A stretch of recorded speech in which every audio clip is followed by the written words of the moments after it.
I should say it's complicated. I think a lot of people have, very, very Yes. clear answers. Either we are completely for the war or we are completely against the war. And as always, things are much more complicated, and we definitely have to address the suffering that is caused by, the war, and the first suffering that was caused by the regime before that. And, the fact that Israelis have been under this threat of destruction from Iran for so many years, which is insane in and of itself, right? Which brings us actually back to Purim.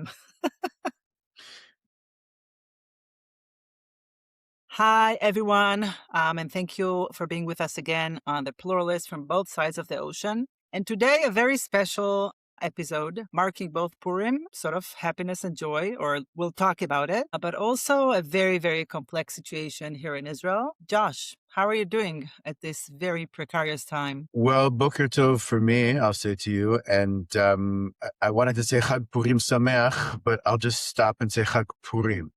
I don't know if we can say Sameach right now. I don't know if we can say it's a happy moment. But as you said, very, very difficult moment and very confusing, very complex to everyone. I wanted to start with you.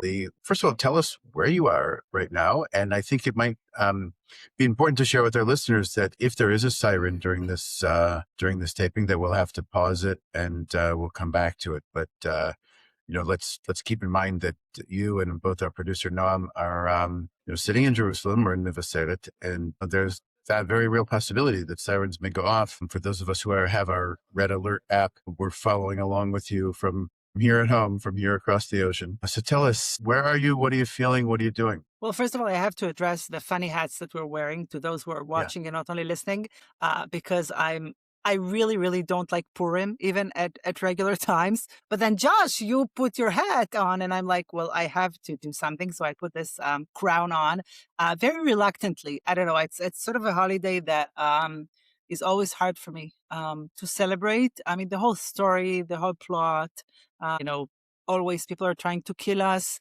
And of course, the terrible massacre that happens after the Jews are being saved. And obviously, the symbolism, right, of now there is a war with Iran. We have been waiting for so long for this to happen, fearing that it's going to happen. And there were speculations about, it's going to happen in Purim, because who can resist, right, the temptation of the unbelievable symbolism of actually attacking Iran on Purim, right? Killing Khamenei, which is, even sounds like Haman's. So we sort of knew it was coming, but it was sort of walking on eggshells because it wasn't clear when it's going to happen. It's very hard to live in such uncertainty, right? And so you just don't think about it and you go about your whole life, just, doing whatever you want. And then, Shabbat morning, we woke up to this siren. Which, despite the fact that we anticipated it, still it caught everyone by surprise. And since then, our life has really, really turned upside down. We have been living, from one siren to another. I live next to Jerusalem, so actually here there were less sirens than the Tel Aviv area. Now in the north, there are a lot of sirens. So, but still, we've been, running to the shelter every few hours. And I feel lucky because I have a shelter inside my home. There are a lot of people who aren't as lucky. Either they have to go to a public shelter or they don't have any shelter whatsoever. Yeah, we've been seeing a lot of images of people in public shelters with, having public sing-alongs and trying to get along with one another. And also, we are seeing big underground parking lots and shopping malls, and even the train stations have been opened up for people to come and sleep there at the night, right? Is that the case? Yeah. Because a lot of people don't have shelters. Some don't have shelters at all in their city, which the worst example is the Bedouins in the unrecognized villages in the Negev. So they hardly have any, shelters or any protection whatsoever. In other places, there are a lot of people. And we saw that things were falling around that area in Beersheba and that area, and that's really scary. Right, and this is something that IRAC has been dealing with and demanding shelters for Bedouins in the Negev. We actually took it to the Supreme Court exactly a year ago, and unfortunately, the court declined to intervene, and we're continuing to deal with it. But even in other other neighborhoods and cities, a lot of people lack shelters, and so this is like a huge problem. Some people are going elsewhere, or they're finding this provisory, temporary solutions. But I can tell you that it's really been very, very difficult since Saturday morning. It's sort of very hard to do anything, really to concentrate on anything, because we don't know where we're going. We don't know how long it's going to take. And despite sort of, the military success, I have a lot of fears, a lot of mistrust. of both the Israeli and the American leadership. We really don't know when is it going. Yeah. Obviously, Purim celebrations have completely changed. Now people are talking that it could take a few weeks. Maybe Pesach is going to change as well. So it's very, very Oh my disturbing, the fact gosh. that, we're inside that Yeah. chaotic reality, and who knows how long it's And going and to just take. and just if you would take us a little bit further in terms of, if this was the first war in many years, that would be a different story. We just came off a very long war, 843 days, over 2 years. And what's the feeling of trauma when you hear the sirens and have to go back into the shelters again after this really drawn out period? Yeah, it's really hard. I mean, everybody's really exhausted. I was just trying to remember when was the last time we had a siren before Saturday morning, and it's been a few months. So, we very quickly go back to sort of a routine, right? And it does take us back to very difficult times. And, the fact that, I mean, the sound of the siren is just so scary. And actually this morning, It's we terrifying. Yeah. we had a warning of an katbam. How do you say it in English? Like a drone. And actually, for the first time, like the warning was, the phone started screaming, saying, "A drone, a hostile drone is on the way." Hmm. It's like, it's so scary out of the blue, without any warning. So yeah, and then we had to run downstairs. So it's really, really crazy. On Saturday, there were dozens of sirens during the day. And, the fact is that everybody's now closed at home. I mean, people do go outside, just for some shopping and stuff, but businesses are closed. People don't go to work. It seems like, COVID all over again, right? Like the pandemic, because we're stuck at home. We can't go very far because we have to be near, a safe room or a shelter. And it's, again, we don't know when it's going to happen, but contrary to what happened to the pandemic, right? When it was a global phenomena, it's just here, right? So the whole world sort of seems to go on and about whatever people are doing, and here it's very, very disturbing. Obviously, people with young kids, it's they're going crazy. There are no schools, no preschools, and who knows how long it's gonna take. And as you said, it's after many, many years of obstructed reality, if we can say. So it's we are carrying with us a lot of weight of traumas of years past. Yeah. So let me ask you this, though, in pivoting with all of the trauma and all of the difficulty and all of the fear and the unknown length of time and going back and forth to shelters and not being able to carry on life as, as normal, if normal it's anything that we can understand. How are Israelis perceiving the war at the moment in terms of public opinion, in terms of saying, well, despite the people, and I want to talk about what happened in Beit Shemesh in a second also, but are you hearing greater support for this effort? And, I think no one is shedding a tear for the death of Ayatollah Ali Khamenei, who was really as we say, the head of the snake, head of the terror machine that has been Iran for the past years. What's your sense of how Israelis are seeing, sort of the back and forth of this moment, or many sides to it, the personal versus the public opinion? So I think that sort of on the immediate level, I think people are very grateful to the army and to the seems like a good outcome from the military side, right? I mean, we as you said, Khamenei was an evil man behind a very, very evil and dangerous regime that has caused suffering to so many people, not only Israelis, right, but Iranians themselves and many other people. And so it's clear that he's someone that prevented peace or any kind of some kind of a Sure. regional settlement. But on the other hand, people are very skeptic. First of all, because in June, during the last Iran war, Netanyahu promised that that's it. We have caused so much damage to the Iranian regime We've that now obliterated them. We've taken out their yeah, military capacity and their nuclear, right? All those exactly. things, And and now and and I think he Trump actually said that said, also. Yeah. yeah, for generations to come, we won't have problem with Iran. And then, 8 months have passed and we're basically in the same spot. And by the way, the same goes with Hezbollah, right? I mean, Hezbollah started again, we started again the war with Lebanon and we just finished it, right? Not long ago. And the Well, I same think goes with many, Hamas, right? I mean, Netanyahu said, Hamas is, obliterated and that's it. But turns out it's not. So people are obviously very right, with skeptical. Hezbollah even more, after the Beeper attack and after the really Right. destruction of the Hezbollah infrastructure, the military experts said, okay, Hezbollah is not a problem Right. anymore. And turns out that they've joined in now, shooting rockets in the north and opening up that whole front.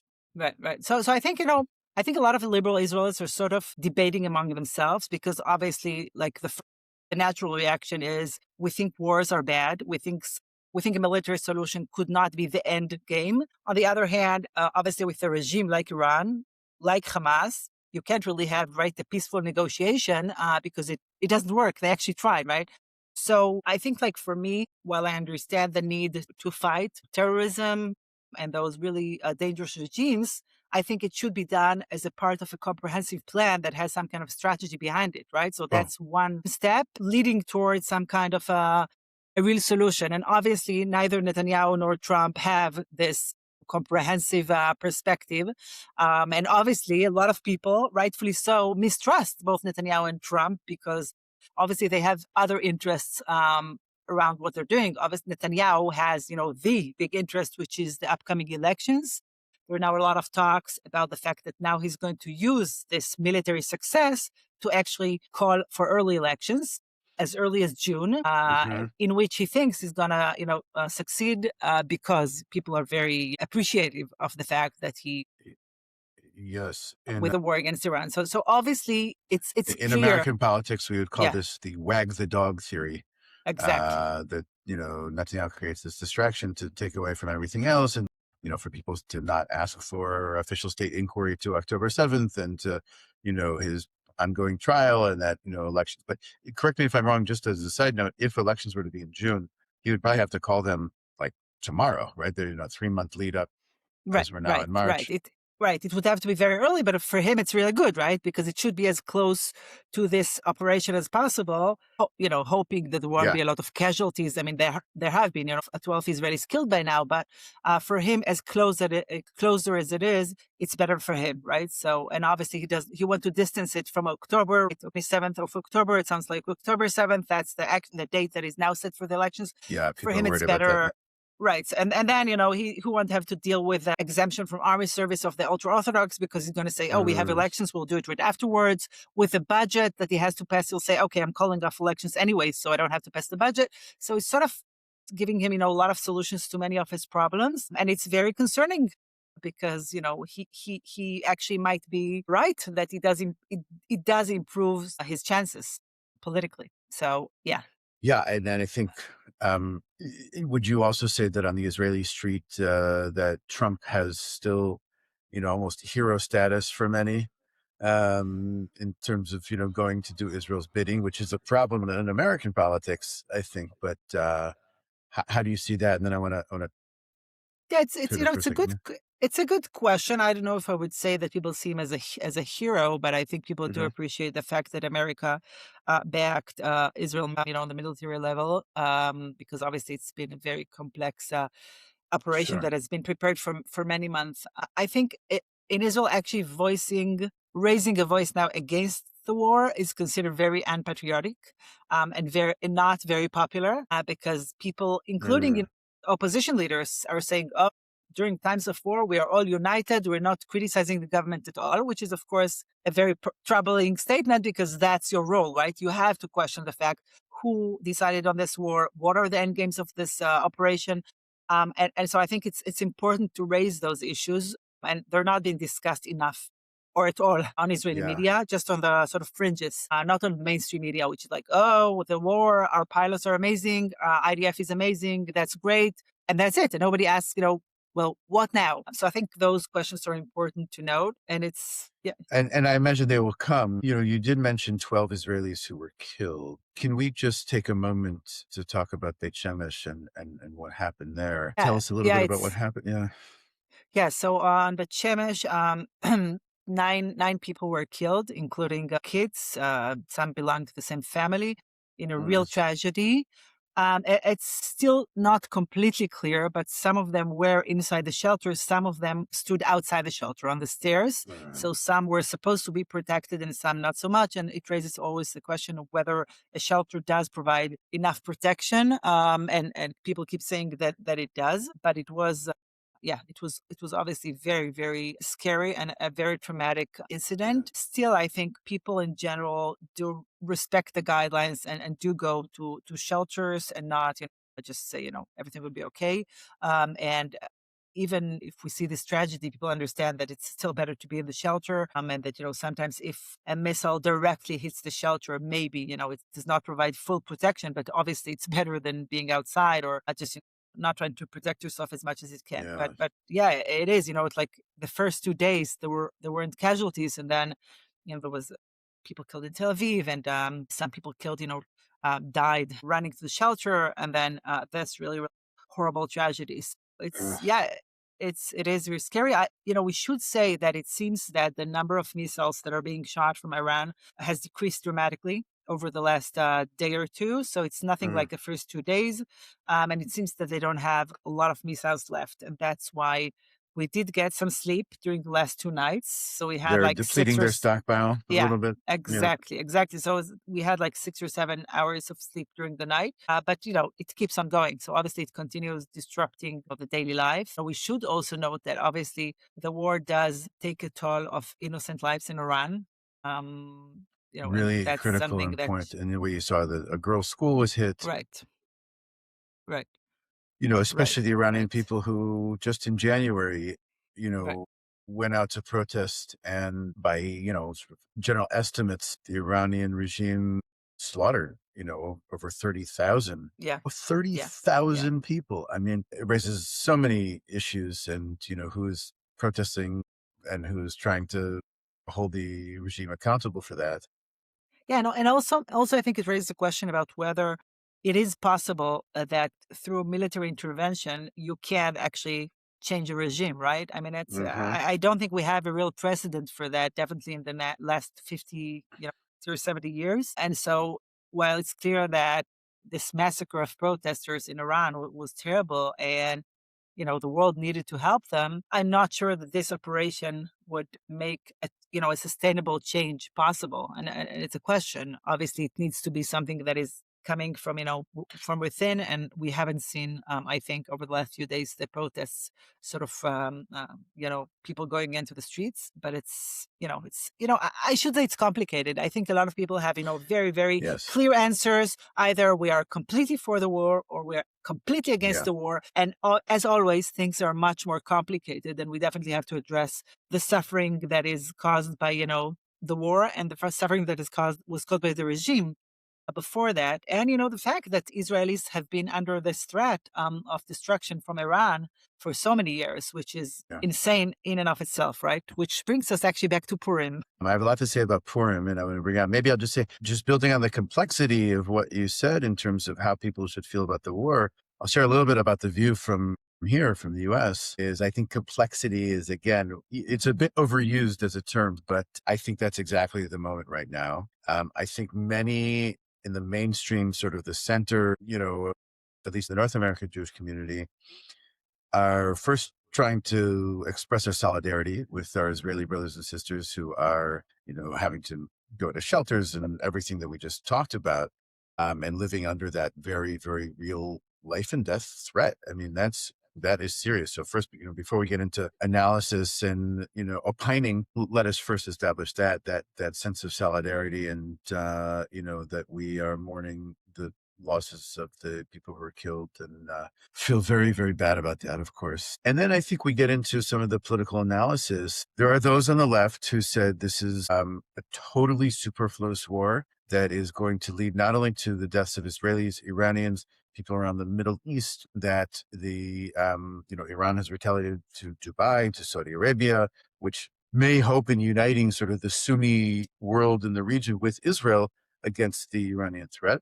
There are those on the left also who have said, why are you attacking Iran right now? They do not pose an imminent threat. Now, I don't know where they're getting their information from or what makes them necessarily military and security experts in terms of the ability to say with 100% certainty that no, this does not present an imminent threat. I would be a little bit more, let's say, modest and humble in my assessment, not being in the inner circles of the security establishment. There's no question who Khamenei is, and there's no question who Iran is. I remember reading Ronan Bergman's book in 2009, talking about their, you know, sort of far-reaching web of terror that goes to Argentina, to Europe, to, the United States, all over the place. And all their proxies surrounded Israel, of course. Yeah, 100%. Right. And then, who funded even the attacks of October 7th, with the three main proxies, Hamas, Hezbollah, and the Houthis, all being sourced from Iran. And so I think, we shouldn't, be too sad, and no one is shedding a tear here for Khamenei. And there's a very powerful segment of the show Oyevim, Enemies, that aired on Khan 11, the Channel 11, documentary series that goes into great depth about him and who he is. And so, it's worth watching. But the other thing that people are critical of is the process and the decision-making process, essentially. So the fact that the President of the United States does not have constitutional power to declare war, it's a big deal to just skirt those processes and not go through Congress. That's one big issue. And the second big issue is really looking at the plan. As you said, that neither Netanyahu or Trump have a day after plan. Many are making the comparison to the Bush administration in 2003 when it attacked Iraq, sort of in the aftermath of September 11th, and wanting to weed out terror and going for regime change and, bringing democracy to the Middle East. And they toppled the evil leader. Of course, they didn't find the stockpile of nuclear and chemical weapons that had been promised. And it entered the United States into a quagmire in Iraq for, a decade and a half at least, and then Afghanistan as well. So I think, some are saying, where do you see this going? We do not want to be embroiled in a war with the Iranians for the next, however many years. And also, the fact that Trump had campaigned on the promise of ending wars and not beginning them, in which case now he's begun many more wars. And it's different than just extracting a leader like in Venezuela and putting him on trial, where there's also not necessarily regime change. So there's a big question here as to what the plan is and who from the inner circle of 88, Islamic clerics who are, just below the Ayatollah, who may fill in his place, and what his MO will be going forward. I actually want to say two similarities between Netanyahu and Trump. Continuing on what you said, first of all, Netanyahu also did not convene the government or even the cabinet, which is, a smaller group within the government to actually decide like the security on the cabinet, military, on the military operation, which is also insane, right? So basically, he decided this probably by himself. So it's exactly like Trump. And the other thing is that Netanyahu has been known for many years to be very cautious and not to go, to enter wars without really having no other choice. Okay. So for many years, people have said it's good, right? That he's very cautious. He's trying to, prevent, military operations as much as he could.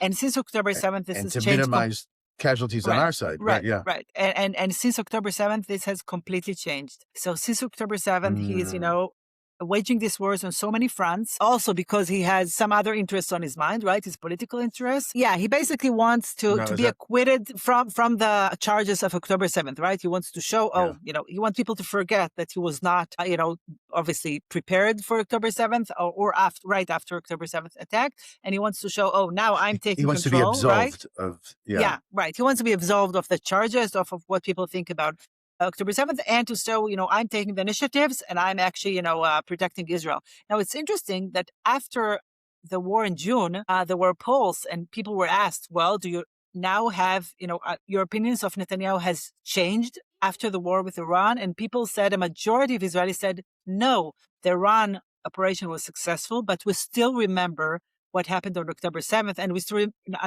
believe that Netanyahu is to blame for that. So he wasn't able to, shake this off him with a previous war. It's interesting to see what's going to happen now, right? Obviously, we're further away from October 7th, and, he wants people to forget, right? We don't have any state commission of inquiry.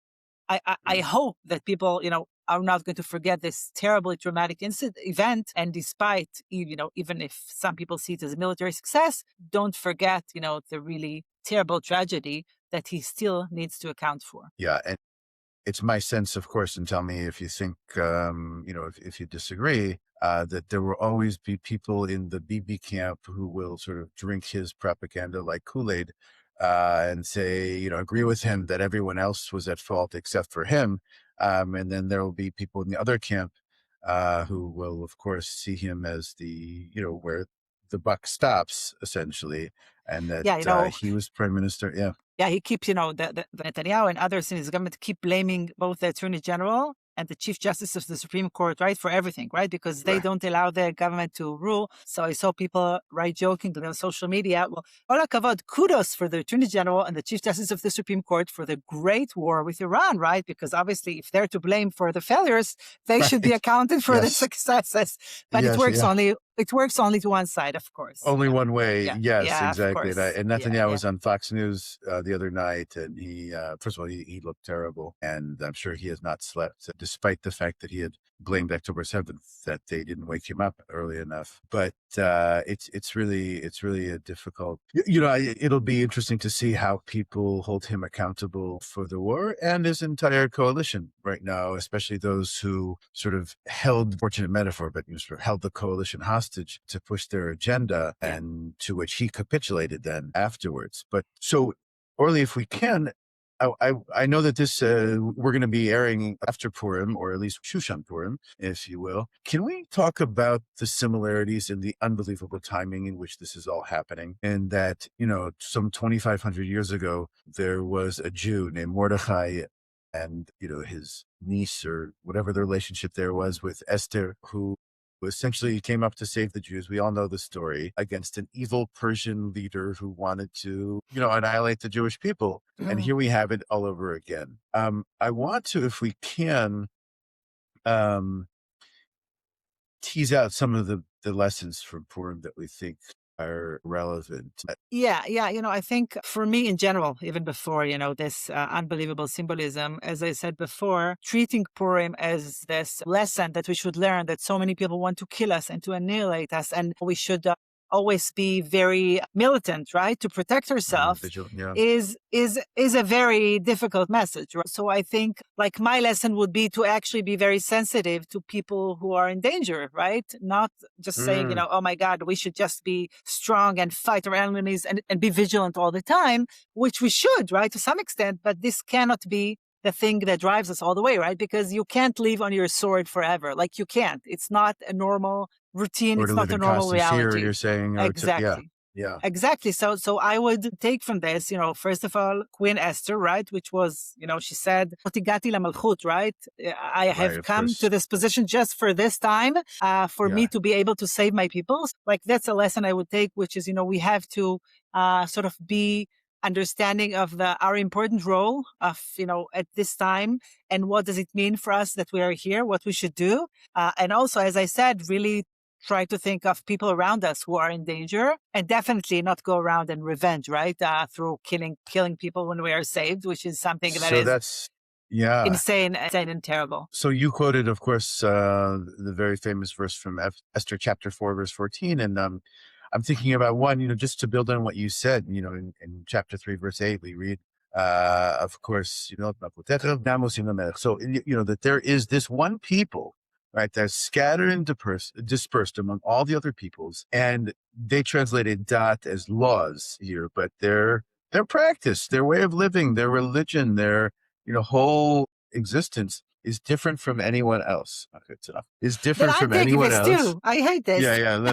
It's all hats are off now. Is different from anyone else, and they don't abide the king's laws. And this was, a setup to say, look, those Jews, let's scapegoat these Jews. And we've seen that through time and again. And we're seeing more and more, anti-Semitism, even saying that Israel, twisted America's arm to go to war on its behalf, and we're seeing that. And that's, but by the way, from both far left and the far right. The MAGA crowd is angry at Trump right now because they say, wait a second, this is not America first. This is not the isolationism that you promised us also. And, the Jews are manipulating you again to go to war on their behalf. So we're seeing those similarities. And I think also, as you said, the question in many Reform congregations is, for our children, family, Purim Megillah reading, should we read chapter 9? where it says very specifically, "Melech mikalu v'amod al nafsham v'noach me'oiveim v'arog b'soneim chamisha v'shivim elef." Okay, that the Jews, they mustered and they fought for their lives and they killed their enemies, killing 75,000 of their foes. Oh my God, wait a second. Let's step back and to say, was this defensive killing or was this vengeance? And how do we look upon this story as having our people who were, let's say, drunk with power, and how that's playing out today when we are, once again, fortunately, in my opinion, in a position of power? How's that playing out in the West Bank right now? How's that playing out in Gaza, where the numbers are similar to the numbers that we record in the Megillah, actually? Over the last 2.5 right, years. Yeah. And how do we balance? Yeah, exactly. And how do we balance these two, these two lessons? Yeah, I think for me, the lesson should definitely be that because we were the victims of, this terrible either crimes that actually happen or intentions to actually create those crimes, we should be double sensitive to actually preventing these terrible things from happening. And I think we have to stress the fact that Judaism is a religion that sanctifies life and not death. And a lot of people, especially in our government, have forgotten this. And that's important to stress, and you cannot stress it enough. So for me, this is a lesson that should be played over and over again, stressed especially during Purim, always, and especially at this time, especially when we're at war. Celebrating Purim during war is not easy, but we have to remember that, right? That our role is to bring about peace and to bring about justice, and not to spread, death or to live by the sword as always. I also want to mention another symbolism, that on Saturday, this operation is called in Hebrew Roaring Lion, right? And on Saturday, it was the day that Yosef Trumpeldor, who died in Tel Chai at the beginning of the 20th century, and he said, he's famous to say, it's good to die for a country. It's not good to, right. It's good to die for one's country, which... It's not good to die for a country. It's good to live, right? The operation is called Roaring Lion because he's commemorated with a very famous statue in Tel Chai in northern Israel of a roaring lion, right? And that's the logo of the operation. And Netanyahu actually referenced it in his speech. I want to remind it because Zionism, the whole point of Zionism was to create a nation like other nations, right? I mean, we have our uniqueness, but you're supposed to be like a normal nation, right? And we are not supposed to live in constant fear for our lives. We are supposed to live normal lives, right? I was supposed to actually today to fly to the U.S. Long anticipated visit of 2.5 weeks in Chicago, LA, and San Francisco, and concluding in the CCR convention in San Francisco. And I was really waiting for it for so long. And I can't, right? Because there are no flights. The airport is closed. And it's not, by the way, my daughter is traveling in Europe. She's stuck there. She can't go back home. It's not normal, right? That we can't live a normal life. And I think this is something we have to remind Israelis, especially those who are celebrating, the government. We understand that sometimes we need to fight back, right, after October 7th, but we need to strive for a reality of peace and for a reality of, sort of a long-term peace agreement in the region. That should be our goal. And right, this is hardly talked about. People don't talk about peace, right? It has become a word that you cannot even mention, or else you're being accused of being too naive. It's not naivete, right? It's our goal to live here as a normal nation, not fearing for our life and not running to the shelter 3 times a day. That's not normal.